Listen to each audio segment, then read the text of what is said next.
Yauma la yanfa'u malun wala banun illa man Allah biqalbin salim. Akhirat pula hari yang harta banyak tak ada guna, penyokong ramai pun tak ada guna. Tadi dia kalau harta banyak kita boleh lepas orang rasuah, orang buat macam-macam perkara siapa jahat belah mana pun terlepas. Kenapa?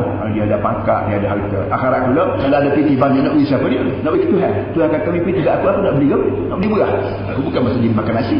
Jadi segala benda yang kita guna di muka dunia untuk rasuah orang semua tak pakai berlaku di akhirat pula. Sebab Allah Ta'ala ni jin ni zat yang tidak berkehendak pada makan minum. Supaya manusia reti awal-awal lagi kalau Tuhan tak berkehendak pada makan minum, maka aku nak rasuah dia tak boleh. Dia nak buat apa? Kita atas dunia ni nak makan, nak minum, nak gomong, nak berapa, nak pergi makan kan sangat duit. Sebab tu kalau nak suruh aku buat gini duit 400 juta ke apa semua sekali. Itu padan dengan muka manusia. Allah Ta'ala luar atas mengatasi segala-gala keperluan, maka menyebabkan putus awal-awal lagi putus angin kita manusia nak rasuah pada Allah Ta'ala, nak rasuah juga pada malaikat-malaikat dia.